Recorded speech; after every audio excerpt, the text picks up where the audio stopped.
పత్రిజీ ప్రతిరూపం పిఎంసి ప్రతిక్షణం సత్యదర్శనం. ఈనాటి సత్యదర్శనం కార్యక్రమానికి స్వాగతం సుస్వాగతం. మిత్రులారా, సత్యదర్శనం ద్వారా ఆత్మదర్శనం కోసం, సత్యంతో జీవించడం కోసం ఎన్నో అద్భుతమైన విషయాలు అద్భుతమైన మాస్టర్ల ద్వారా తెలుసుకుంటూ వస్తున్నాం. ఈరోజు మనం అన్నమయ్య జయంతి సందర్భంగా వారి సంకీర్తనల ద్వారా ఎంతో ఆధ్యాత్మిక జ్ఞానాన్ని మనకు అందించారు. ఎన్నో సంకీర్తనలు జీవితం గురించి, మన శ్వాస విలువ గురించి ఎన్నో అద్భుతమైన విషయాలు, ఆధ్యాత్మిక విషయాలన్నీ సంకీర్తన ద్వారా మనకు తెలియజేసిన విషయం మనకు విదితమే. సో ఈరోజు అన్నమయ్య జయంతి సందర్భంగా ఈరోజు వారి సంకీర్తనల్లోని అంతరార్థాన్ని, వారి అంతరాత్మ ప్రబోధం ద్వారా తెలుసుకున్నటువంటి గ్రేట్ గ్రాండ్ మాస్టర్ ద్వారా తెలుసుకోబోతున్నాం మనం. వీరు ధ్యాన పరిచయం తర్వాత నుండి సాధన చేస్తూ వెంటనే గురు సాంగత్యంలో భాగంగా బ్రహ్మర్షి పితామహ పత్రిజీకి పర్సనల్ సెక్రటరీగా ఉంటూ ఎన్నో అద్భుతమైన కార్యక్రమాల్ని ఆర్గనైజ్ చేశారు. తర్వాత కడతాల్ కైలాసపురిలో ఎంతో అద్భుతమైన బాధ్యతలు తీసుకొని ధ్యాన మహా యజ్ఞాలు, చక్రాలు, ఇప్పుడు మహాయాగాలలో ఎంతో అద్భుతమైన పాత్ర పోషిస్తూ ఉన్నారు. వారు మనం కైలాసపురికి వెళ్ళి వస్తూ ఉంటాం. వారు అక్కడే ఉంటూ ఆ కొండల మీద, ఆ బండల మీద, ఆ ప్రకృతిలో ధ్యాన సాధన చేసి అసలు పత్రిజీ చెప్పిన ఎన్లైటన్మెంట్ అంటే ఏంటో అనుభవపూర్వకంగా తెలుసుకున్నారు. వారే దామోదర్ రెడ్డి గారు. వారు అద్భుతమైన సాధనతో పాటు వారి అంతరంగం నుంచి వచ్చిన విషయాలన్నిటినీ 2020 జూన్లో జూమ్ క్లాసెస్ ద్వారా ఈ జ్ఞానాన్ని అందిస్తూ వస్తున్నారు.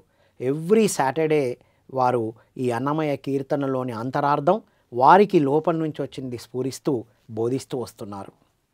వారితో మాట్లాడి ఈ అన్నమయ్య సంకీర్తనల్లోని అంతరార్థాన్ని తెలుసుకుందాం. నమస్కారం దామోదర్ రెడ్డి గారు. నమస్తే రామభయ్య. అన్నమయ్య జయంతి శుభాకాంక్షలు. Yes, wonderful day. So June 2020 నుండి ప్రారంభించారు. ఈరోజు వారి జయంతి సందర్భంగా అద్భుతమైన విషయాలు మాట్లాడుకోవడానికి తలుచుకోవడమే. ఎస్, పండితులకి పామరులకి అత్యంత ఇష్టమైన కీర్తనలు ఏవైనా ఉన్నాయంటే అది అన్నమయాచార్యుల వారి యొక్క సంకీర్తనలు. అది వింటుంటేనే చాలామంది మైమర్చిపోతారు. దాని లోతు తెలియదు, కానీ ఆ సంకీర్తనలో అంత డెప్త్, అంత మధురం ఉంది. అందుకే ఆయన అన్నమాచార్యుల వారయ్యారు. వారితో మీకు కనెక్టివిటీ ఎప్పుడు ఎలా కుదిరింది? వెంకటేశ్వర స్వామి అంటే ఇష్టం ఎవరికి ఉంటుందో వాళ్ళు అన్నమయ్య కీర్తనలు చౌగోసుకుంటారు. నాకు అలా తెలియదు. నేను ఏ గుడికి పోను, ఒకే గుడికి పోయాను, అది వెంకటేశ్వర స్వామి గుడికి. తెలియదు అది, ఇప్పుడు తెలిసింది అది వేరు. అట్లా అన్నమాచార్యులతో నాకు కనెక్ట్ కావడము, ఆ సంకీర్తన వినేవాడిని. కానీ ఎప్పుడైతే నేను తెలుసుకోవడం మొదలుపెట్టినో సాధనలో ఒక స్థితి అది. బ్రహ్మజ్ఞానంలో కాలు పెడితే మాత్రమే బ్రహ్మజ్ఞాన స్థితిలోకి రాజర్షిగా మారి బ్రహ్మర్షిగా మారితే అప్పుడు ఆ బ్రహ్మకమల విప్పుకోవడం మొదలవుతే కింది నుంచి పై వరకు అప్పుడు అసలైన కంటెంట్ అర్థమవుతుంది. వాటిలోని అంతరార్థం అర్థమవుతుంది. ఎందుకు చెప్తున్నానంటే ప్రతి అక్షరముక్క అన్నమాచార్యులు చెప్పిన సంకీర్తనలోని ప్రతి పదము ఆయన అనుభవం నుంచి పుట్టింది. అసంభవం అది. అనుభవ జ్ఞానం పొందిన వాళ్ళు ఎవరైనా ఆయనకు ఇంకంతే సరెండర్ అయిపోతారు. అంటే ఆయన స్టార్టింగ్ ఒక సాధకుడిగా మొదలుపెట్టిన ఆ ప్రయాణం యోగిగా మారేటప్పుడు ఎలాంటి అనుభూతులు, ఎలాంటి భావనలు, ఆయన ఋషిగా మారేటప్పుడు పరిస్థితి ఏంది, బ్రహ్మర్షిగా మారినప్పుడు ఆ స్థితిలో ఎలాంటి ఇబ్బందులు పడ్డాడు, ఎలాంటి అనుభూతులు పొందాడు, ఆ పొందేటప్పుడు దైవాన్ని గురించి ఏం తెలుసుకున్నాడు, అట్లా రాజర్షి అయ్యేటప్పుడు బ్రహ్మర్షి అయ్యేటప్పుడు ఆ దైవత్వానికి దగ్గర అవుతూ ఉంటే తన ఎవల్యూషన్ ఎట్లా జరుగుతుంటే అట్లా చెప్పుకొచ్చాడు. ఆ స్థాయిలో ఆ ఒక్కొక్క కీర్తన వచ్చింది. అందుకే 32,000 సంకీర్తనలు. 32,000 నాకు తెలిసి. అందుకే ఆయన పేరులో ఉంది అన్నమయ్య. అన్నమయ్య కోశాన్ని రీసెర్చ్ చేసినవాడు. అన్నమయ్య కోశాన్ని, శరీరాన్ని ఆధ్యాత్మిక భాషలో అన్నమయ్య కోశము. ఎస్, శరీరం యొక్క గొప్పతనాన్ని నాకు చెప్పొచ్చు, కానీ ఇంత గొప్ప పదాలు పెట్టి ఈ రేంజ్లో నేను వర్ణించడం అన్నైతే నేనైతే నాకు ఇప్పుడు తారసపడలేదు. ఇప్పుడు అంతలా వర్ణించాడు తన సంకీర్తన ద్వారా. సంకీర్తన ద్వారా. అంటే అంత తెలుసుకున్నాడు. అందుకే ప్రతి ఒక్కరూ మనం ఏదో ఒక జన్మల 100% శరీరం మీద రీసెర్చ్ చేయకపోతే ఎవడి పరంపర ముగింపు కాదు. ఒక జన్మ శరీరం మీద రీసెర్చ్కి వస్తాడు, ఒక జన్మ మనసు మీద రీసెర్చ్కి వస్తాడు, ఒక జన్మ బుద్ధి మీద వస్తాడు, ఒక జన్మ ఆత్మ మీద వస్తాడు. ఈ 4 మీద ఓన్లీ సింగిల్ పాయింట్ ఎజెండా శరీరం కోసమే. ఇంకంతే. ఇంకా అది తెలుసుకునే పరిణామాలు ఈ 3 కూడా తెలుస్తాయి. ఎందుకంటే ఈ 4 కలిసే ఉన్నాయి కాబట్టి ఏది తెలుసుకున్నా మిగతా తెలుస్తుంది. ఇది అక్కడ ఉన్న అసలైన రహస్యం.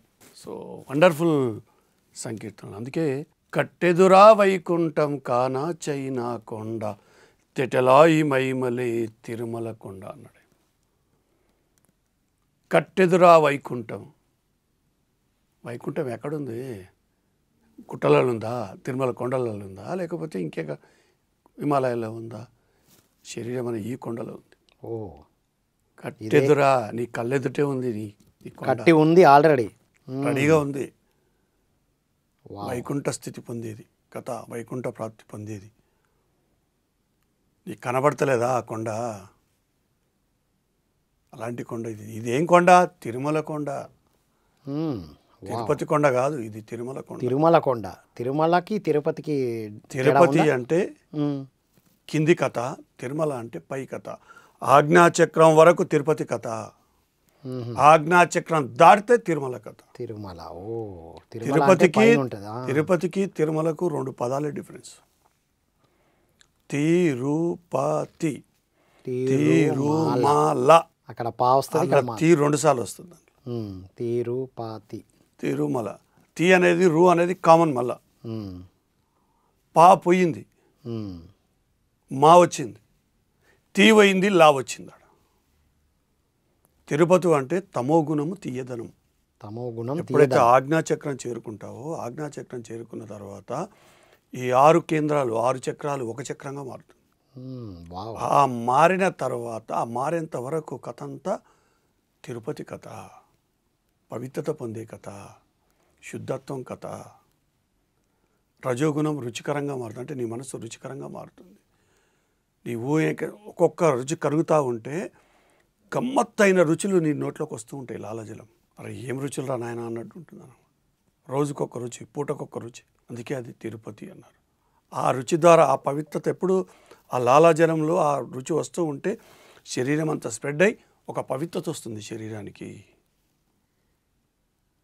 కంప్లీట్ తనువు మొత్తం తీయదనంలోకి వస్తుంది. తీయగా ఉంటుంది. నువ్వు ఇంట్లో ఉంటే నేను ఏడ కూర్చున్న నా బట్టలకు నా మీద ఎర్రచెమలు పాకుతూనే ఉంటాయి. ఎందుకంటే తీపి. వావ్, అంత ఉంటుంది. పర్ఫెక్ట్. అలాంటి తిరుపతి కొండ. ఈ తిరుపతి తిరుమలగా మారాలి. అందుకే అది తిరుమల అన్నారు. అందుకే మొట్టమొదట అంజనాద్రి కొండతో మొదలవుతుంది తిరుమల కొండ. అంజనాద్రి కొండ. ఆంజనేయుడి కథ కంప్లీట్ అన్నమాట. కంప్లీట్ శుద్ధత్వము. శుద్ధ సాత్విక గుణం కరిగితే తిరుమల. నిర్గుణం నుంచి మొదలవుతుంది తిరుమల. రజోగుణం కరుగుతుంది, తీయదనం అంటే తనువు తీయదనము పోతుంది, ఈ రుచికరము పోతుంది, మధురంగా మారుతుంది. 2 ఏకమై. అందుకే దాని నిదర్శనంగా ఒక లడ్డు పెట్టారేమో. ఆ మధురాన్ని, మధురం దాంట్లో భాగం. అది మధురమైన లడ్డుకు బయట చేయడానికి మధురమైన లడ్డు ఉంటుంది, పొందుతావు. వావ్. మా అంటే మధురము. లయంలో ఉంటావు ఎప్పుడు. ఆ మధురమైన లయతత్వాన్ని కలిగి ఉంటావు. తిరుమల. అంటే ఆ తనువు ఈ రజోగుణం 2 కరిగిపోతాయి. లయము అంటే లయతత్వము మన బుద్ధి, అగ్ని. ఏముంటుంది ఆడ? మధురం కాకపోతే ఇంకేముంటుంది? ఇదంతా అనుభవించి వారి సంకీర్తన ద్వారా చెప్పారు. అది నేను అనుభవంలోకి వచ్చినాక ఆ తిరుపతి తిరుమల నాకు తెలుసా. నేను అందరిలాగా కొండెక్కి పోయేవాడిని. ఒక 1 year క్రితం తెలియడం మొదలైంది. ఆగస్టులో 2022 or 21లో పత్తి గారు 7 రోజుల యజ్ఞం పెట్టి ఇక్కడ 7 days ప్రోగ్రామ్. 21 ఆగస్టులో. అప్పటి నుంచి ట్రావెల్ మారింది. అప్పటి వరకు కొంత తెలుసుకున్నాను. అప్పటికీ కొన్ని సంకీర్తన చెప్పిన అరకుర 40-50% చెప్పింటా. ఇప్పుడు 90% చెప్తాను. ఏ సంకీర్తనైనా అంతరార్థం 90% చెప్పగలను. లోపల నుంచి మీకు స్ఫురణకు వచ్చేసింది. అంటే ఎంతెంత నువ్వు స్ప్రెడ్ అవుతూ ఉంటే, ఎంతెంత విప్పారుతూ ఉంటే నీ శరీరము, నీ మనస్సు, నీ బుద్ధి అంతంతలా జ్ఞానాన్ని అందుకుంటావు కదా. వావ్! తనువు గురించి అద్భుతంగా చెప్పారు. తర్వాత ఏం చెప్పారు? అదే కదా తనువు మనసు. మనస్సు గురించి వచ్చింది నెక్స్ట్. రా అంటే రుచికరము, రజగుణం. రా రు అయింది. ఆ రుచికరం కూడా పోతుంది. రుచికరము తీయరం రెండూ కరిగితే అప్పుడు మధురంగా వస్తుంది. ఓకే. అప్పుడు మధుర ఆ లయం జరిగితే అప్పుడు మధురతత్వంలో ఉంటావు. అది మన అసలు కమ్మటి సువాసన కలిగి ఉంటుంది బాడీ. వివేకందది ఒక మనిషి. ఆ సువాసనల కోసము, అలాంటి వాసనల కోసము ఎంత దూరమైనా పరిగెడతాడు మనిషి. కానీ గమ్మత్ ఏంటంటే ఆ సువాసన అంతా అవర్ ఫిజికల్ నుంచే తయారవుతుంది. లోపల ఉంది కానీ బయట లేదు. అందుకే అంతటి వైభోగము, అంతటి సుగంధ పరిమళపూరితమైన వస్తువులు, సుగంధాలతో ద్రవ్యాలతో కూడిన అభిషేకాలు ఉంటాయి ఆయనకు. దానికి నిదర్శనంగా అది శాస్త్రీయము, ఓహో, అశాస్త్రీయం కాదు. రోజు అలాంటి సువాసన సుగంధ పూరితమైన అలాంటి వాసనలతో కూడిన జలతత్వమే రోజు నీ శరీరాన్ని శుద్ధి చేస్తూ ఉంటుంది. బయటకు మొత్తం ఆ వాసన వెదజల్లుతూ ఉంటుంది. అందుకే సుగంధ పరిమళ స్థితి అంటుంది. ఎక్కడి దుర్గంధము, ఎక్కడి గంధము, ఎక్కడి సుగంధము, ఎక్కడి సుగంధ పరిమళము, అదే మధురతత్వము. వాహ్! ఒక్క సంకీర్తనలో ఇంత తిరుమల అనే ఒక్క పదంలో అలాంటిది తిరుమల కొండ. దాన్ని చూసుకో. అంటే దీనికి నిదర్శనంగానే బయట కొండలెక్కి వస్తాం మనం. అంతర్ప్రపంచంలో ఏది ఉంటుందో ఆధ్యాత్మిక పరంగా, భౌతికంగా ప్రతిదానికి నిదర్శనం ఉంది ఈ భూమి మీద. నువ్వు ఎన్ని మెట్లెక్తావో, ఎన్ని అనుభవాలు పొందుతావో ప్రతిదానికి ఉంది. దానికి అనుకూలంగానే గుడి గోపురం ఉంది. 100% పత్రి గారు ఇచ్చిన స్టేట్మెంట్. దేవాలయాలన్నీ ధ్యానాలయాలు. ఒక ధ్యాని సాధన చేసి ఆ శక్తిని పొందితే తిరుమల తత్వంగా మారిన వాడు అక్కడ ఉన్నాడు కాబట్టి అంత వైభోగం ఆ కొండకు. వావ్! దాని కొండ లాంటి కొండలు బొచ్చడు, దాని బాబు లాంటి కొండలు ఉన్నాయి. కానీ ఈ వైభోగం ఏ కొండకు లేదు. ఎందుకు లేదు? తిరుమలేశుడు ఆ తత్వాన్ని పొందిన వ్యక్తి అక్కడ స్థితమై ఉన్నాడు. వాహ్! అందుకే ఒక్క సంకీర్తనలోనే ఇంత మీనింగ్ ఉన్నది. అయ్యో, అది చిన్న బిట్టు చెప్పాడు ఆయన. నెక్స్ట్, ఏ దశ పుణ్యరాశులే ఏరులై పారే కొండ అన్నాడు ఆయన. పుణ్యం కాదు, ఏ దశ అంటే నలువైపులా నీ శరీరంలో ఏరులై, పుణ్యము ఏరులై పారే కొండరా, అలాంటి కొండ ఈ శరీరము. సకల సంపదలు గుహలు నిండిన కొండ అన్నాడు. అరే, శరీరాన్ని గురించి ఇంతకంటే గొప్పగా ఇంకేం చెప్పమంటావు చెప్పు. సకల సంపదలు గుహలు నిండిన కొండ అన్నాడు శరీరాన్ని వర్ణిస్తూ. మరి అలాంటి శరీరాన్ని పెట్టుకొని మనం ఏం చేస్తున్నాము, ఎక్కడ పోతున్నాము? అందుకే ధ్యానము శరీరానికి, జ్ఞానము మనస్సుకు, ధర్మము బుద్ధికి, మోక్షము ఆత్మకు. శరీరం యొక్క శక్తి మొత్తం భరించేది, శరీరం ద్వారా ట్రాన్స్ఫర్మేషన్ జరిగేది, శరీరం ద్వారా మార్పులు చేర్పులు తెలుసుకునేది ఫిజికల్ బాడీ మీదనే తెలుస్తాయి. ఎక్కడ తెలియదు.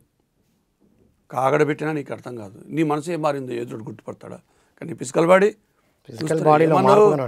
ఏదో మార్పు కనబడుతుంది. ముఖంలో ఏదో వర్చస్ వచ్చింది, ఏదో రంగు మారింది, ఏదో బంగారు వర్ణంలోకి వచ్చింది, తల మెరిసిపోతున్నావు. ఏంది కథ?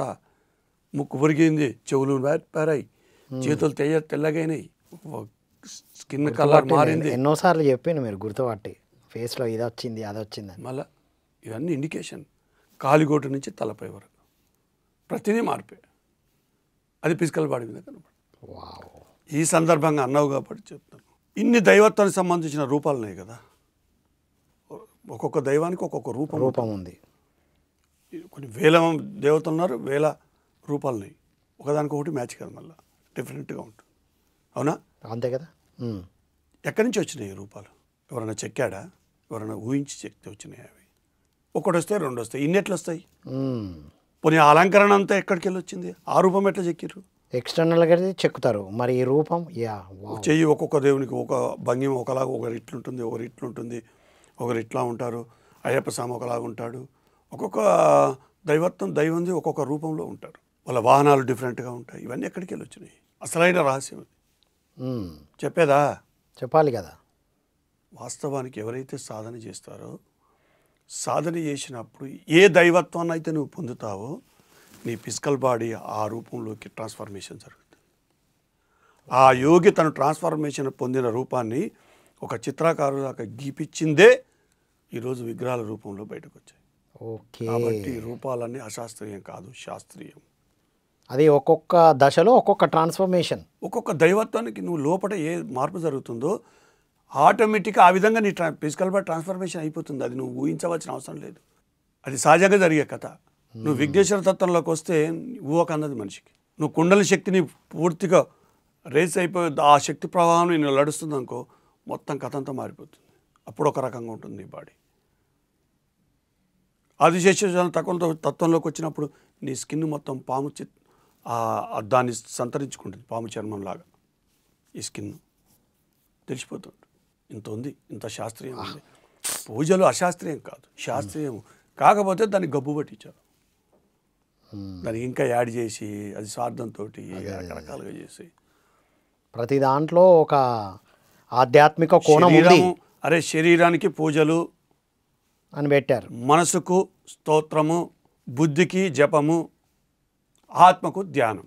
పూజ చేసిన వాడికి శరీరమే బాగుపడుతుంది, మనసుకి ఏం ఉపయోగం లేదు. కొంత స్తోత్రం చేసేవాడికి మనసు శరీరం రెండుకి పనిచేస్తుంది. జపం చేసేవాడికి బుద్ధికి మనసుకు శరీరానికి పనిచేస్తుంది. ధ్యానం చేస్తే ఈ మూడు కూడా బాగుపడతాయి ఆటోమేటిక్గా. ఒక్క దాంట్లో నాలుగిటికి ఉంది కథ. అందుకే ధ్యానం చేస్తే మిగతా అక్కర్లేదు, ఆటోమేటిక్గా వస్తాయి అన్నారు. అది పాపము కాదు, అది చెడు కాదు. ఇది అల్టిమేట్ ఆన్సర్ ఇచ్చేసారు. ఎప్పుడైతే ఈ సత్యం నాకు జరిగిందో, సత్యం తెలుసుకున్నాను, అప్పటి వరకు కొంచెం దూరంగా ఇరిటేషన్గా ఉన్నాను. ఓకే, అదొక లెవెల్. ఒక గుడి దగ్గరికి నేను ప్రాచీనమైన గుడి ఉంది అంటే ఒక 1 hour టైం తీసుకుంటా అక్కడికి.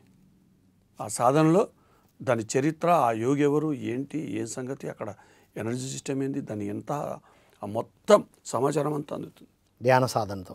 ఎస్, అంతే కదా పత్రిజీ మనకు నేర్పించింది అదే. ప్రతి దగ్గరికి వెళ్ళండి, అక్కడ సాధన చేయండి. అరే అది దేవాలయాలన్నీ ధ్యానాలయాలు. ధ్యానం చేయకుండా ఏ గుడికి వైభోగం ఉండదు కాక ఉండదు. ఆ యోగి యొక్క శక్తి అక్కడ స్థిరమై ఉంటుంది. అందుకే అంత వైభోగము. ఇప్పుడు శ్రీశైలం కానీ, తిరుమల కానీ, కాళహస్తి, హిమాలయాల్లో కొన్ని గుళ్ళు, మళ్ళీ అన్నింటికి ఉన్నాయి. వెంకటేశ్వర స్వామి గుళ్ళు కొన్ని లక్షలు ఉన్నాయి. మరి ఆ వైభోగం అన్నిటికీ లేదు. శివాలయాలు ఎన్నో ఉన్నాయి, మరి శ్రీశైలంకి ఎందుకు లేదు? కాళహస్తి అంత స్పెషల్. అంటే అన్నమయ్య వీటన్నిటి గురించి చెప్పారా, మన బాడీ మార్పులే ఇవన్నీ అని? ఆయన ఎక్కడో చెప్తారు కానీ అంత లోతుగా చెప్పలేదు. నేను తెలుసుకున్నాను ఈ మధ్య అంతర్గతంగా కాబట్టి నా ఫిజికల్ బాడీ అలా మార్పులు చెందిన తర్వాత అప్పుడు సైంటిఫిక్ అర్థమైంది. సూపర్, కుండబద్దలు కొట్టాను. సూపర్. సో అట్లా ఆయన అద్భుతంగా చెప్పాడు. ఇప్పుడు అందరికీ వాడుకలో ఉన్న ఒక సంకీర్తనం, అదిగో అల్లదిగో శ్రీ హరివాసము 10,000 శేషుల పడగలమయము. అది వింటూ ఉన్న మధురమైన సంకీర్తన, వెరీ ఫేమస్. ఎన్నిసార్లు విన్నా తనివి తీరదు. అది ఎప్పుడు ఆ మధురంగానే ఉంటుంది. అదిగో అల్లదిగో అన్నాడు ఆయన. ఈ అన్నమయ కోశంలో ఉంది ఆ కొనాకు శ్రీహరివాసము. అరిషడ్వర్గాలు అంతర్ముఖమైన తర్వాత నీ శరీరము హరినివాసంగా మారుతుంది. ఓహో, శరీరమే శ్రీహరివాసం అన్నాడు ఆయన. హరివాసం అనలే. శ్రీ అంటే పవిత్రత, అది నివాస యోగ్యానికి పనికొస్తుందిరా. అప్పుడు భావింప సకల సంపద రూపం అదిగో అన్నాడు. సకల సంపదలకు నిలయం, సకల సంపద రూపం అది. నువ్వు ఎంతమంది దైవత్వానికి సంబంధించిన అష్టలక్ష్మిలని రకరకాల అందరి యొక్క నిలయం ఆ శరీరం. అలాంటి శరీరం నీ శరీరం. ఆ స్థాయికి తీసుకెళ్ళుకుంటే నీ సాధన సరిగ్గా చేస్తే, తిరుమల తత్వంలోకి వస్తే 10,000 శేషుల పడగలమయం అన్నాడు. 10,000 శేషులు. దశావతారాలలో ఒక్కొక్క అవతారానికి 1000 కేంద్రాలు. 1000 × 10 10,000. ఒక వ్యక్తి మొత్తం ఆ 10 కేంద్రాలున్న 10,000 కేంద్రాలని విప్పుకుంటే అటు 10,000 సంవత్సరాలు ఈ భూమి మీద లైవ్గా ఉండొచ్చు. వావ్. ఎవరైనా ఉండొచ్చు. 10,000 years. ఈ physical body, that is power of physical body system. అంత పవర్ దాగి ఉంది, ఇది అంత టెక్నాలజీ ఉంది దాంట్లో. మనము నేనే బొట్టు తెలుసుకున్న శరీరం గురించి. ఇంత బాగేటుంది. అందరూ శరీరంతో నడుస్తుంది బండి, కానీ దాని గురించి తెలియదు. ఎంత విచిత్రం వదుడు. దాంతో నడుస్తుంది బండి, అది లేకపోతే నడిపిస్తుంది. అందుకే దీన్ని వాహనము అంటారు. వాహనంగా మారే స్థితి. వామనావతారం ఐదో అవతారంలో ఆత్మకు పరిపూర్ణమైన వాహనంగా ఈ ఫిజికల్ బాడీ మారుతుంది. వావ్. వామన అవతారం, పరిపూర్ణమైన మానవుడి యొక్క ఆవిర్భావం. అప్పుడు ఈ మానవ శరీరము దైవానికి వాహనంగా ఉంటుంది. Wow, super. అందుకే కాయపు టూపిరులో గని ఉన్నది యోగేంద్రులకు ఉట్టి అన్నాడు ఆయన. తెలుసుకున్నాడు కాబట్టి చెప్పిండు. అంతే. గని అన్నాడు అంటే అనంతమైన సంపదరా అన్నాడు. అక్షర సత్యమని కాయపు టూపిరి, ఈ కాయంలో ఉన్న ఊపిరిలో అన్నాడు ఆయన. అది మళ్ళా శరీరంని ముక్కులో ఉన్న గాలిలే కాయపు టూపిరిలో. అరే ఎక్కడ ఆక్సిజన్ వాయువు లేని ప్లేస్ నాకు చూపించు శరీరంలో. ముక్కులనే ఉందా? ఎవరు చెప్పారు? ప్రతి కణము ప్రతి అణువు విచ్చుకుంటుంది, ప్రతి కేంద్రము విచ్చుకుంటుంది, అన్ని రంధ్రాలు విచ్చుకుంటాయి. ముక్కుతోడు కూడా శ్వాస నడవది. మొత్తం శరీరం, అందుకే శరీరం నిండా కన్నులేని ఎందుకంటారు? మొత్తం విప్పుకుంటాయి అన్ని. మొత్తం ఆ శరీరమే ఒక కన్నుగా మారిపోతుంది. వాడు కూర్చున్న దగ్గర మొత్తం సృష్టి కథ అంతా చెప్పేస్తాడు. అదే దైవత్వంగా మారడము, అదే తిరుమల కథ, అదే వెంకటేశ్వర స్వామిగా ట్రాన్స్ఫర్మేషన్ జరగడం. ఆ వెంకటేశ్వర స్వామి జరిగే ఆ పరిణామంలో 4 దశలలో మారుతుంది. అది శ్రీనివాసరావు అవుతాడు, శ్రీ వెంకటేశ్వర అవుతాడు, శ్రీ వెంకటేశ్వర అవుతాడు, శ్రీ వెంకటేశ్వర స్వామి. ఓహో, మళ్ళీ ఇందులో 4 దశలు. శ్రీనివాసుడు శ్రీ శ్రీనివాసుడు, శ్రీనివాసుడు, వెంకటేశ్వరుడు శ్రీ వెంకటేశ్వరుడు, శ్రీ వెంకటేశ్వరుడు వెంకటేశ్వరుడు శ్రీ వెంకటేశ్వరుడు. ఈ మూడు 6 కంప్లీట్ అయినాక లాస్ట్కు శ్రీ వెంకటేశ్వర స్వామి ఫైనల్ వర్డ్. ఇంత అంతరార్థం ఉంది అందులో. అన్ని దశలలో ఉంటుంది. అదంతా శరీరం నుండే వస్తుంది, శరీరంలో పుట్టిన శ్వాస నుండే అని చెప్పాడు. మొత్తం కాయపు టూపిరిలో గని అన్నాడు ఆయనకు. అంతే, నీ కాయంలో ఊపిరి మొత్తం అది ఒక గనిరా అన్నాడు. ఎప్పుడు బయట శ్వాస ఆగి నీ అంతర్ముఖ శ్వాస మొదలవుతే, ఆత్మ వాయువుగా నీకు ట్రాన్స్ఫర్మేషన్ జరిగితే, ఆత్మ వాయు రూపంలో ఉంది నీ అనుభవంలోకి వస్తే అప్పుడు వస్తుంది ఆ పదం. Wow wow wow. ఒట్టిగా బయటకు వెళ్ళి ఆక్సిజన్ తీసుకుంటే అంతా తీసుకున్నట్టే తీసుకున్నావు. యాడు నార్మల్ ఆక్సిజన్ కాదు, కాస్మిక్ ఎనర్జీ తీసుకోవాలి. మళ్ళా నువ్వు ఉండే శరీరం గురించే నీకు వెళ్ళదు. నువ్వు మోక్షం గురించి ఎట్లా మాట్లాడతావా? అంతే కదా. తెలిసితే మోక్షము, తెలియకుంటే బంధము. ఇది కూడా చెప్పారు వారే. మరి బంధం కాదా? బంధమే. తెలియనప్పుడు బంధంతో ఏ శరీరంతో నడుస్తున్నావో దాని గురించి నీకు పిసరంతా తెలుసుకున్నావా? తెలియదంటే దానికి ఎలాంటి ఆహారంగా తెలుసుకున్నావా? దాన్ని ఎలా చూసుకోవాలో తెలుసుకున్నావా? ఇది ఎలా అంతర్ప్రపంచం ఉందో తెలుసుకున్నావా? అంతర్ప్రపంచం యొక్క టెక్నాలజీ బయట ఉన్న ఆర్గన్స్కు సంబంధం తెలుసుకున్నావా? ఈ కాళ్ళకున్న సంబంధం తెలుసుకున్నావా? చేతికి చెవులకున్న సంబంధం తెలుసుకున్నావా? ఈ నోటికి మలమూత్ర కేంద్రాలకున్న సంబంధం తెలుసుకున్నావా? ఏం తెలుసుకున్నావు? ప్రతి దాంతో సంబంధం ఉంది. మళ్ళా కర్మేంద్రియాలకు జ్ఞానేంద్రియాలు 2 ఒకటి చెయ్యాలా? విడిపోయి ఉన్నాం. తిరుమల తత్వం అంటే అదే. అంతా ఒకటిగా అయ్యేది. వన్నీస్, ఏకత్వంలో మాత్రమే అది సాధ్యమే. నువ్వు శరీరం వేరు, మనసు వేరు. శరీరం ఎవరైనా శరీరం గురించి తగ్గించి మాట్లాడితే వాళ్ళంత పిక్చర్లు, వాడికి ఏ నాలెడ్జ్ లేదని అర్థం అన్నమాట. వాడు ఎంత పెద్ద యోగి అయినా కావచ్చు, వాడికి 1,00,000 మంది, లక్షల మంది ఫాలోవర్స్ ఉండొచ్చు, వాడు అనర్గళంగా మాట్లాడచ్చు. శరీరం గురించి తగ్గించి మాట్లాడినా, దాన్ని చిన్న చూపుగా మాట్లాడినా, దాన్ని నికృష్టమైంది అనే పదాలు వాడినా వాడు దగ్గర తెలుసుకోవడానికి ఏమీ లేదు. 0 నాలెడ్జ్. అంత గొప్ప అన్నమాచార్యుల వారే చెప్పారు. అరే మొత్తం ఇది లేదయ్యా శరీరం. ఎక్కడి రాము, ఎక్కడి మనసు, ఎక్కడి బుద్ధి, ఎక్కడి ఆత్మ, ఏం చేస్తాయి అవి? నీ 2-వీలర్ వాహనం ఉంటే నువ్వు పోతావు, అది వాహనం లేకపోతే ఏడబోతావు? శరీరంలో ఉన్నప్పుడే కదా. శరీరం పోయినాక ఇంకేం. మళ్ళీ అలాంటి శరీరం ఎలా చూసుకోవాలా, దాని గురించి తెలుసుకోవా? టెక్నాలజీ తెలుసుకుంటారంట. పక్కోడి గురించి, ఎల్లిగాని గురించి, మల్లిగాని గురించి, పైన లోకాలకు ఉంటాయి, ఆ లోకం అంటే చెంపలు పగలగొట్టడం లేక. అరే నీ లోపట ఉన్న లోకాలన్నీ ఇక్కడున్నాయి. ఈ శరీరం అని కంటి కనబడి శరీరం లోపట ఉన్నాయి లోకాల కథ అంతా. సంపూర్ణ దైవత్వం కథ అంతా ఈ లోపట ఉంది. ఇది తెలుసుకోకుండా ఏందా నువ్వు బయట తెలుసుకునేది? ఎప్పుడు మోక్షాన్ని పొందలేవు. బంధమే. బయటిది ఎంత తెలుసుకున్నా బంధమే. అది ఏముంది బయట? లోపల తెలుసుకుంటేనే అది మోక్షము. వావ్, ఇది అల్టిమేట్ పాయింట్. కంటి కనబడే శరీరంలో మొత్తం కథ అంతా తెలుసుకొని కృష్ణుడు మట్టి తిన్నాడు, నోరు తెరడు అన్నాడు. లోకాలన్నీ చూశారు కదా. 100%. అరే దీంట్లోనే మొత్తం ఉందిరా నాయన, ఈ ముద్ద నోరైతుందో కథ అంతా ఇక్కడే ఉందని చెప్పాడు ఆయన. అంత క్లియర్గా ఉంది. దాన్ని సీమలాగా చూసేసి ఏదో కథలు చెప్తూ ఉంటారు. ఎట్టరా ఇది? తెలుసుకోవా? ఎన్ని రోజులు బంధంలో ఉంటావు, బంధనాల్లో ఉంటావు? తెలిస్తే మోక్షము, తెలియకుంటే బంధం. కల వంటిది బ్రతుకు గనునికి అన్నాడు ఆయన. ఆ రెండు నువ్వు మోక్షం గురించి అది గురించి నువ్వు తెలుసుకుంటే నిన్ను నువ్వు తెలుసుకోగలిగితే కళలాగా ఉంటుందిరా నీకు జీవితము. ఒక కళలాగా చూస్తావు. పడుకున్నాము, లేచినాము, కళ వచ్చింది, పోయింది, గంతే ఉంటుంది లైఫ్. చాలా తేలిగ్గా జీవిస్తాం. అంటే రాత్రంతా కలగన్నాం, పొద్దున్న లేచి కళ వచ్చిందని ఓ ఏడ్చుకోవడం ఏముండదు. తుడిపేసుకొని పోతావు. జీవితం అంత తేలిగ్గా ఉంటావు. అంత తేలికగా ఉంటావు. బంధనాలు విడబడితే మోక్షం గురించి నీకు అర్థమవుతాయి. నిన్ను గురించి తెలుసుకుంటే నీ కంటికి కనబడే శరీరం గురించి నీకు అర్థమవుతాయి. ఏం పెట్టాలనో తెలియదు, ఎలా చూసుకోవాలనో తెలియదు, ఎలా పోషించాలో తెలియదు. జిన్ పాయింట్లు వేస్తూ ఉంటారు టైట్గా. అది గాలి పోదు పడుతుంది. నరకము శరీరానికి. స్టైలా శరీరానికి కంఫర్ట్ ఇచ్చే డ్రెస్ మాత్రమే వేయాలి. వాస్తవం అది. స్టైల్ డ్రెస్ కాదు, స్టైల్. దాన్ని నువ్వు కంఫర్ట్గా ఉండాలి. నువ్వు ఏ స్టైల్ అన్నీ వెయ్యి. శరీరానికి ఇబ్బంది కలిగింది అంటే అది నీకు నరకమే. శరీరానికి అది నీకు బంధము. శరీరానికి అది ఇబ్బంది గురైందంటే నువ్వు నరకంలో పడ్డట్టే. నరకం ఎక్కడో కాదు, నువ్వు రోజు జీవన విధానమే నీకు స్వర్గమా నరకమా అది నిర్ణయిస్తుంది.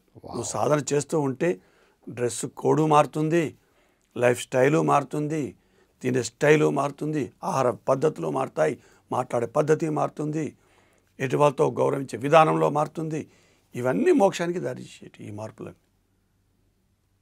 అదేం లేకుండా ఇప్పుడు ఇది ఉంది, ఈ కుర్తా శరీరానికి కంఫర్ట్, ఇది చాలా కంఫర్టబుల్గా ఉంటుంది. అరే సాధకుడు ఇది తప్ప ఇంకోటి వేయలేదు. నేను చెప్తున్నాను, వేరే అంత కంఫర్ట్ అనిపించదు కూడా. వేడి పెరిగినప్పుడు స్టార్టింగ్లో ఆ అగ్నిని తట్టుకోలేక రోజు ఆ పైన తుండేసుకొని తిరిగేవాడిని ఇంట్లో. బయటకు పోతే ఇక ఎప్పుడు మళ్ళీ ఇంటికి పోయి తీసేద్దామా అన్నట్టు ఉండేది పరిస్థితి. అంత వేడి ఉంటుంది. బట్టలు తగిలిపోతాయి స్వామి. ఊరికే దిగంబరంగా సాధనతో ఊరికి ఉన్నారా ఏంది? అచ్చా, దిగంబరత్వము దీని వల్లనే. దిగంబర శ్రీపాద శ్రీవల్లభ దిగంబరుడు అంటే ఏమి లేనివాడు, శరీర స్పృహ నుంచి బయటపడ్డవాడు. ఆ సాధనతో మొత్తం హీట్ జనరేట్ అవుతూ ఉంటుంది. అరే ఇట్లా బట్టేస్తే తగిలిపోతుంది, అట్లా కాలిపోతుంది. అంత అగ్ని పుడుతుంది. ఈ ఏడ బట్టలు వేసుకోమంటావు? స్వామి సమర్థ ఎప్పుడు నగ్నంగా ఉండేవాడు ఆయన.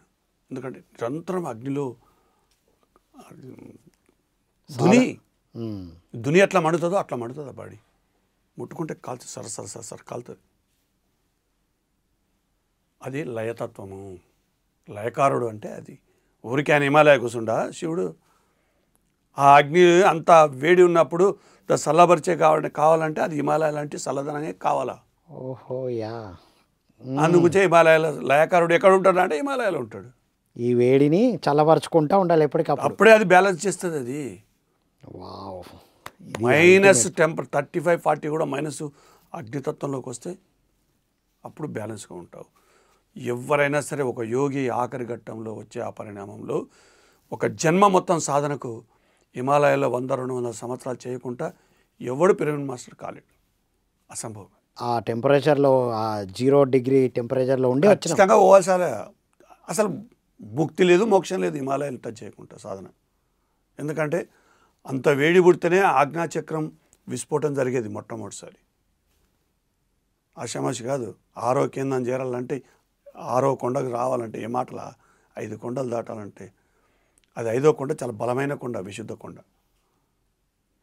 ఆ కొండ దాటాలంటే 100-200-300 సంవత్సరాలు కూర్చుంటే తప్ప కదలదు. అది అంత కఠినమైన కొండ. అది ఆ వేడి భరించాలంటే అందుకే గురు గోవిందు చాలామంది యోగులు హిమాలయాల్లో ఉంటూ సాధన చేస్తారు. ఒక 100 సంవత్సరాలు గడిపాను ఒక జన్మలో. 40 సంవత్సరాలు. ఒక జన్మలో మొత్తం హిమాలయాల్లో సాధన చేశారు. ఎందుకు చేశావు అంటే ఆ వేడి ఉంటావా ఈడ? ఆ వేడిని నీ వల్ల అవుతుందా? ఇప్పుడు బయట ఉన్న వేడికి ఆ వేడికి తట్టుకోలేము. అందుకే హిమాలయాస్ అయితేనే బ్యాలెన్స్లో ఉంటుంది బాడీ. అరే మామూలు కాదు. బట్టలు నిలబడే స్వామి. నేను నా పరిస్థితి చెప్తున్నాను. అరే బట్టలు వేసుకో అంటే ఏం వేసుకుంటావు? ఇంకో ఒకటి కింద కట్టుకుని పైన ఇట్లా కప్పుకొని గమ్మున కూర్చుని. నేను చాలా ఎపిసోడ్లలో అట్లే చెప్పిన స్టార్టింగ్ కరెక్ట్. సో నెక్స్ట్ ఏం చెప్తారు? ఇంకొక సంకీర్తనలోకి వెళ్తే, ఎన్నడు విజ్ఞానం ఇక నాకు అన్నాడు ఆయన. ఇప్పుడు మన కోరికలు కూడా చక్కగా కోరుకునే తెలియదు ఎవడికి. ఒక వ్యక్తిని, ఒక భగవంతుని కోరుకోవాలంటే ఏం కోరుకుంటాడు వాడు? మా అమ్మాయికి పెళ్లి కాలేదు, మాకు ఇల్లు ఒకటి కావాలా, లేకపోతే అప్పులు డబ్బులు కావాలా, మంచి ఉద్యోగం కోరుకుంటాడు. కానీ అన్నమాచార్యులు ఏం కోరుకోలే ఆయన. నా పిల్లల్ని గాదికి వదిలేసిన నా పిల్లల్ని కొంచెం మంచెడ్డలు చూసుకో సామెను అడగలేను. ఆయన పిల్లలు గాదికి వదిలే కొండెక్కిండు, ఆయన కిందికి వెళ్ళి పైకి వచ్చి. కానీ చూసుకోబడ్డారు వాళ్ళు, వాళ్ళకి అందాల్సిన అందిని జరుగుతుంది అది. ఎన్నడూ విజ్ఞానం ఇక నాకు అన్నాడు ఆయన. అది విజ్ఞానం అడిగిండు ఆయన, జ్ఞానం కూడా అడగలే. జ్ఞాన దశ కాదు ఆయన, జ్ఞానం అడగలే. జ్ఞాన దశ నుంచి విజ్ఞాన దశకు వచ్చేటప్పుడు ఈ జ్ఞానం నుంచి విజ్ఞాన దశ ట్రాన్స్ఫర్మేషన్ జరగడం చాలా కఠినమైన టాస్క్. ఎందుకంటే నేను ఉన్నప్పుడు నేను ఒకానొక దశలో నన్ను విజ్ఞానం వైపు నడిపించని వేడుకున్నాను. అప్పులు అన్నీ ఉన్నాయి, కానీ అవి గుర్తుకొస్తలేవు నాకు. మొత్తం సెకండరీ అయిపోతుంది. సాధనలు సరిగ్గా బాట పడితే, సాధనలోకి నువ్వు సరిగ్గా వస్తే అవన్నీ సెకండరీ అయిపోతాయి. నీ కోరికలు కూడా సెకండరీ అయిపోతాయి. కోరికల్లో మార్పు వస్తుంది. అప్పటి వరకు డబ్బులు కోరికింది, కానీ డబ్బులకు ప్రాబ్లం ఉంది, అప్పులలో బాధలు ఉన్నాయి. ఫస్ట్ ఈ బాధలో పోవాలనుకున్నాం అప్పుడు. కానీ ఎప్పుడైతే సాధన అంతర్ముఖమైందో అప్పుడు కోరికలు నశించాయి. సో వారు అదే కోరుకున్నారు, విజ్ఞానం. ఎప్పుడు విజ్ఞానం కోరుకు సరి అయిన వ్యక్తి, సరి అయిన సాధకుడు విజ్ఞానాన్ని కోరుకుంటాడు. అదే ఇది ఏది జరుగుతుంది, విజ్ఞానం వస్తే అన్నీ వస్తాయి కదా. అది దాని వెనుకనే ఉన్నది కదా. అది ఎందుకు వచ్చిందో తెలిస్తే దానికి ఆటోమేటిక్గా విశేషమైన జ్ఞానాన్ని నువ్వు పొందిన తర్వాత ప్రతిదాని మీద నీకు కార్యకారణ సంబంధం మీద ఒక క్లారిటీ ఉంటుంది. నీకు అప్పులోడు ఎందుకు అయింది, అప్పులోడు ఎందుకు తిడుతుండు, అప్పులు ఎందుకైనాయి, ఈ అప్పు వెనకాల అంతరార్థం ఏంది, ఆ అప్పుల వల్ల నీకు లాభం ఏంది, నీకు తెలిసిన తర్వాత ఇంకా నీకు దుఃఖం ఎక్కడుంది, బాధేడుంది. ఇచ్చేది ఉన్నా దుఃఖం లేదు, తీసుకునేది ఉన్నా దుఃఖం లేదు. కన్ఫ్యూజ్ స్టేట్ ఎక్కడుంది, కన్ఫ్యూజ్ ఎక్కడుంది, వావ్, అంత క్లియరే కదా. సో విజ్ఞానం ఏమని కోరుకున్నారు. విజ్ఞానము కోసిన తొలగవు కోరికలు అన్నాడు ఆయన. బా పాసిన పాయవు బంధములు అన్నాడు. మళ్ళీ ఇంకోటి కోసినా కూడా ఆ కోరికలు అలాంటి కోరికలతో ఉన్నావురా నువ్వు. కోరికల పుట్టా మనం, అలాంటి కోరికలతో ఉన్నాం మనము. సచ్చినా కూడా బంధాలు పాసినా అంటే చనిపోయిన బాడీ పోయినా కూడా అలాంటి బంధాల్లో ఇరుక్కున్నాము. వీటన్నిటి నువ్వు దాటాలంటే విజ్ఞానం ఒక్కటే గతి. నువ్వు విజ్ఞానం అయితే అన్ని బంధనాల నుంచి, అన్ని కోరికల నుంచి బయటకు వస్తావు. విజ్ఞానిగా మారేటప్పుడు కాయం కామధేనువుగా మారి ఆ కాయం ఏమంటారు, కామదహనం జరుగుతుంది. కామదహనం, ఎస్. కాయము దహించబడుతుంది, అంటే శరీరం. ఆ దహించడం వల్లనే దాంట్లో నుంచి పుట్టిందే ఆ కామ పండుగ రోజు ఆ ఓలి.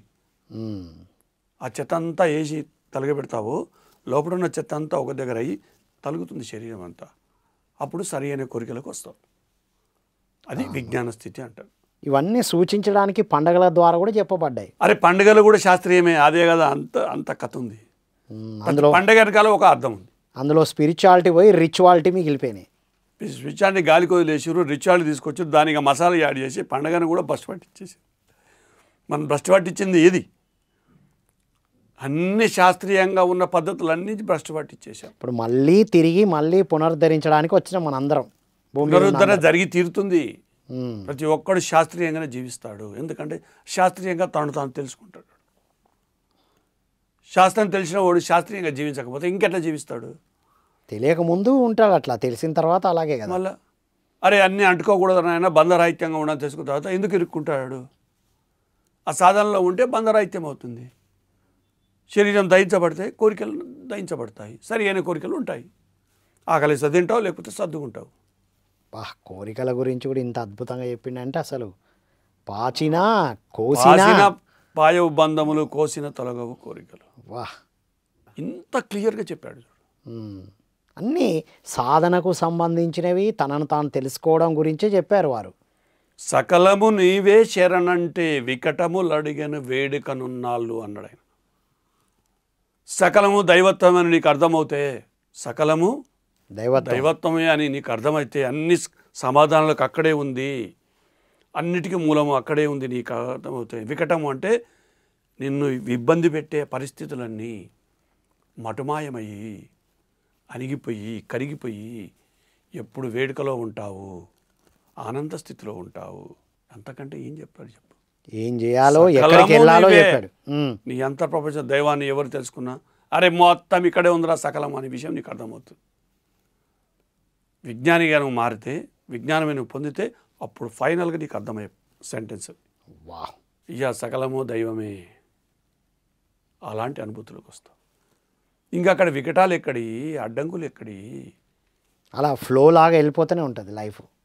అందుకే వెంకటరమణ గోవింద, సంకటహరణ గోవింద, గోవింద హరి గోవింద, వెంకటరమణ గోవింద. రమణుడు, రమణ మహర్షి వెంకటరమణుడు, గుర్తుపెట్టుకోండి. అచ్చా. సహస్రారంలో తిరుపతి కొండ కంప్లీట్ చేసుకొని తిరుమల తత్వంలోకి ప్రవేశించినప్పుడు జరిగిన కథ అది. మొట్టమొదటిసారి తిరుమల తత్వంలోకి ప్రవేశించేటప్పుడు ఏ వ్యక్తి అయినా రమణ మహర్షి రాగానే శరీర స్పృహ లేకుండానే సాధనలో ఉంటాడు. అది మన గత జన్మలో ముగించుకొని వచ్చాం. కాబట్టి ఈ జన్మలో మంచి రంగురంగుల డ్రెస్సులు వేసుకొని ఆఖరి ఘట్టంలో వెంకటేశ్వర స్వామికి 2 భార్యలు ఉన్నట్టుగా మనం ఒకరో ఇద్దరము అలా ఆనందంగా జీవిస్తూ ఉన్నాం. అంటే ప్రాపంచిక జీవితం, ఆధ్యాత్మిక జీవితం 2 భార్యలు అంటే మళ్ళీ వేరే అనుకుంటారు అందరు చూసేవాళ్ళు. ఆధ్యాత్మిక జీవితం, ప్రాపంచిక జీవితం 2 భార్యలు. ఆధ్యాత్మికత ఒక స్త్రీ ఉంటుంది, భౌతిక స్త్రీ ఏమో ఒకరుంటారు, ఆధ్యాత్మిక స్త్రీ ఒకరుంటారు. భౌతిక స్త్రీ మనసుకు సంబంధము, ఆధ్యాత్మిక స్త్రీ బుద్ధికి సంబంధం. 2 శక్తులతో జీవిస్తున్నాము అంటున్నారు. శరీరము పురుషతత్వము, శరీరము ఒక తత్వము, ఆత్మ ఒకటి. ఇది ఆత్మ శరీరము పురుషతత్వం, మనసు బుద్ధి స్త్రీతత్వం. ఈ 2 పురుషులు ఒకటైనప్పుడు ఈ 2 స్త్రీలు కూడా ఒకటవుతాయి. రైట్. ఈ 2 స్త్రీలు 2 పురుషులు ఒకటైన తర్వాతనే ఆ కలిసే ఆ కథని అర్ధనారీశ్వరం కథ. పావుగా ఉన్న స్త్రీలు ఆఫ్ అవుతాయి, పావుగా ఉన్న పురుషుడు ఆఫ్ అవుతాడు. హాఫ్ కలిపి హాఫ్ కావడమే పూర్ణ పురుషుడు అంటారు. సో ఈ సంకీర్తనలన్నీ పూర్ణ పురుషుడుగా ఎదగడానికి కావాల్సిన ఏకత్వం యొక్క కథనే మొత్తం చెప్పింది. వెంకటనాథ అంటే ఏకత్వము, వెంకటనాథ నాథ అంటే ఏకత్వము, పేరులోనే ఉంది ఇంత. సంకటాలన్నీ అరించే స్థితి అంటారు. అందుకే వెంకటరమణ గోవింద. ఇంద్రియాలని కంప్లీట్ అంతర్ముఖమైన స్థితి. గోవిందుడు అంటే ఇంద్రియాలు మొత్తం విశేషంగా అంతర్ముఖమైన స్థితి. ఇంద్రియాలు గోవింద గొడుగ్గా మారిన స్థితి. ఓహో, ఇంద్రియాలు గొడుగు అంటే రక్షణ వ్యవస్థలోకి ప్రవేశించిన స్థితి. ఇంద్రియాలన్నీ ఈ శరీరానికి సంపూర్ణమైన రక్షణ ఇచ్చే స్థితిలో కలిగి ఉంటాయి. వావ్, అది గోవిందుడి కథ. ఆ స్థితిలో సమస్త అంటే నీ కర్మబంధాలు సమస్తము తొలగించబడే స్థితి. సంకటాలు అంటే నీ సృష్టిలో నీకు ఏ అడ్డు ఉన్నదో సమస్త అడ్డంకులన్నీ తొలగిన స్థితినే వెంకటరమణుడు అంట. నీ లోపల బయట కూడా అసలు ఎక్కడా లేదుగా, ఇక అసలు సంకటాలు లేవు. సమస్త సంకటాలను తొలగించుకున్న స్థితి అది. వెంకటరమణ గోవింద, గోవింద హరి గోవింద, సమస్తము తొలగించుకున్న స్థితి. అద్భుతం. అసలు ఈ జాలువారుతున్నది ఇది. అసలు ఇంకా కంటిన్యూగా కొన్ని ఎపిసోడ్ చేయాల్సిందే మనం. కానీ చివరిగా మీ మెసేజ్ అందరికి ఒకటే చెప్తున్నాను. తిరుపతిగా మారవలసిందే. ప్రతి ఒక్కరూ తిరుమల తత్వంలోకి వచ్చి తీరవలసిందే. There is no choice. సాధన చేస్తే ఎవరైనా అలాగే అవుతారు. ఆ సాధనకు సరిగ్గా 6 నియమాలు పాటించండి, క్రమం తప్పని సాధన చేయండి. నేను అదే చేశాను. నేను అందరు అనుకుంటాను నన్ను సారి ఏదో ప్రత్యేకంగా పత్తిగారు ఏదో ప్రత్యేకంగా చెప్పింటాడు, ఏదో ప్రత్యేకంగా సీక్రెట్ అందించారు, ఏదో చెప్పింటాడు. ప్రత్యేకంగా ఈయనకు అడిగారు, నన్ను చెవులో అడిగారు. ఇంకెవరో గురువు దొరికిండు, లేకపోతే ఇంకెవరో మాస్టర్లు వచ్చి రోజు చెప్పిండు సీక్రెట్గా సాధన, ఎలాంటి సాధన చేస్తే ఇవన్నీ నాన్ సెన్స్. పత్తిగారే నా మార్గదర్శకుడు. ఇంకొక నేను యాక్సెప్ట్ చేయలేదు. అప్పుడు చూశాను కొంతమంది.